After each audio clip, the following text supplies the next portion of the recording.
Hey everybody, I just finished another book in the original Goosebumps series, The Scarecrow Walks at Midnight. Before I get started, I wanted to tell you guys, I am going to sound a little different. I just got back from the dentist. My face is still kind of numb. I had what do you call it? A crown put in? Not a crown, a filling put in. So yeah, I'm going to sound a little different. I'm going to try not to slur my words too much. I think I sound normal enough to do a review. And yeah, I wanted to knock this out really quick. So yeah. Also, I want to show you guys my my monster bag thing that I got a few years ago. You got the Scarecrow holding a torch, which doesn't make any sense. You got a corn cob and the magic book thing that brings the Scarecrows to life. So pretty cool little monster bag. I probably shouldn't open it. Probably been worth a little bit more money, but yeah. I didn't care about that then, and I still don't care about it now. You know, I really wanted it to have it displayed. I have other ones too. Probably show those off as I kind of go through the series, but yeah.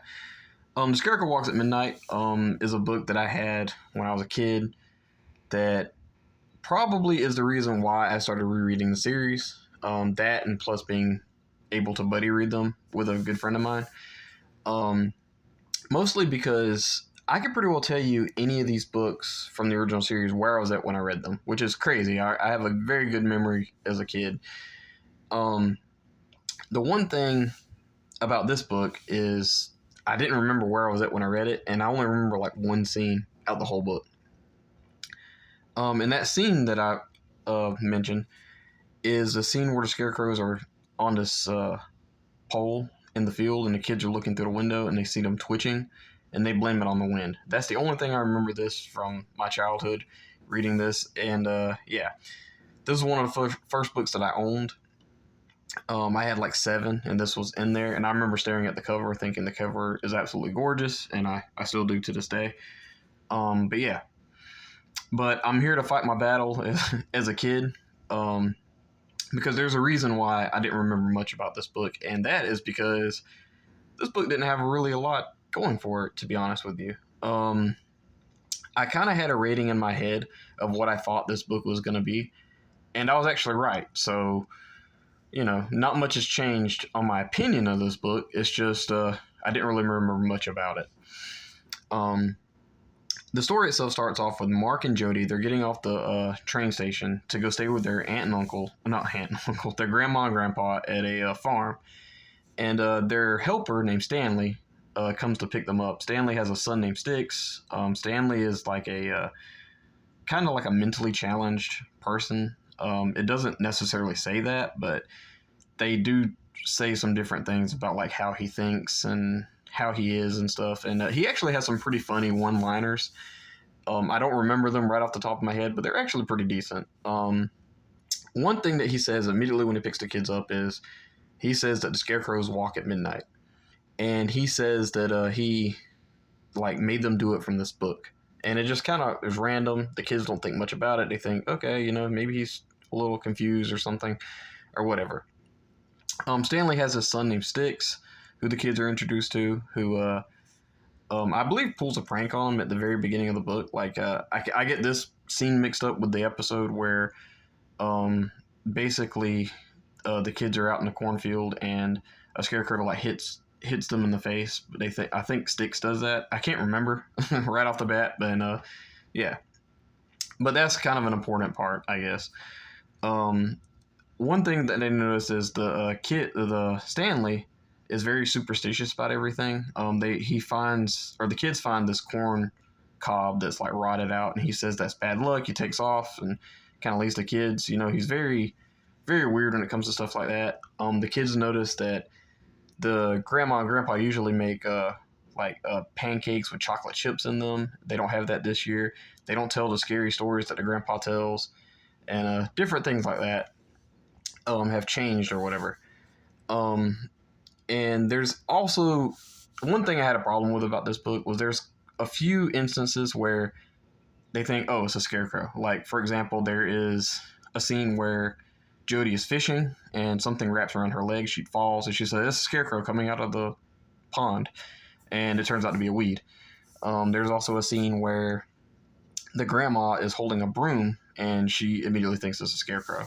There's a good dream sequence in here where the grandpa is a scarecrow climbing through the window, which probably would have gave me nightmares as a kid, but I didn't actually remember that. I remember reading about that, but like I didn't remember that, like reading it from my taste. There's also a bunch of scenes that I didn't remember.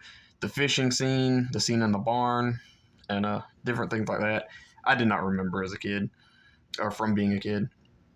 Um, there is like two scenes where the scarecrow is actually walking through the woods, and there's a scene where the scarecrow like climbs down from, or the Jody is up in the barn and she sees the scarecrow down at the bottom ground and she sees him walking or whatever. Yeah. All things eventually point to Sticks doing this, and the kids think that Sticks is just trying to scare them away. So Jody gets Mark to dress up as a scarecrow to go scare him, and this is kind of basically the ending of the book. So yeah, most of this book is just on the farm, fishing, and seeing a couple of things that are scary, but not really. And we're not really sure if this is actually really happening or not. But yeah, that's basically the plot. This book is very, very slow. Nothing super crazy happens up till the end. The end, there was a scene that I did not remember either, where, like, okay, so Jody has like allergies really bad, and I didn't remember any of that through the book. And towards the end, that kind of comes into play, and it leads to the scarecrows doing something along with Mark that's kind of funny in a way. And yeah, I don't remember that at all. But I did like it. I like the tie-in to that, and I also like Stanley. I thought Stanley was pretty cool. He was very funny and also very creepy. I think I would have enjoyed this a little bit more if I was a little younger. But yeah, and the very ending was actually pretty good. But other than that, this book was kind of a miss for me in terms of like just being a Goosebumps book. I didn't think it was terrible, but it was definitely more of a slower paced book with not a lot going on. This felt like it should have been a lot earlier in the series. Like Stein kind of didn't know really what he wanted to do with it. But yeah, I think it was okay. Like not great. Even like even the scarecrows themselves aren't super scary. Like yeah, I mean, I think if I seen a scarecrow running across my backyard, I'd be pretty scared. But what can a scarecrow do to you? I mean, it's straw. I mean, I can probably take him out with like, I don't know, a tire iron or something. I mean, it's not, I know how to take them out now because I read the book. But yeah, The Scarecrow Walks at Midnight, I'll probably give it like a 3 out of 5 stars. I didn't think it was amazing. I didn't think it was that great of a book. It's not terrible, like I said, but I can't really recommend this as like one of those go-to books that you guys have to read for Goosebumps. The past two that we've reread were amazing, and this one here was just kind of a mediocre filler book, in my opinion. But yeah, I think that's it for The Scarecrow Walks at Midnight, guys. 3 out of 5 stars for me. Please let me know in the comments below, what did you think about Scarecrow Walks at Midnight? Was it one of your favorite books? Shout out to the person I buddy read this with, because I remember her telling me that she actually read this out loud, and there's like scenes where the scarecrows do the little scratch, and stuff like that. Maybe this book is more fun if you read it aloud or something. I don't know. But yeah, Scarecrow Walks at Midnight, 3 out of 5 stars for me, guys. Please let me know in the comments below, what did you think about this book? Thank you. Bye-bye.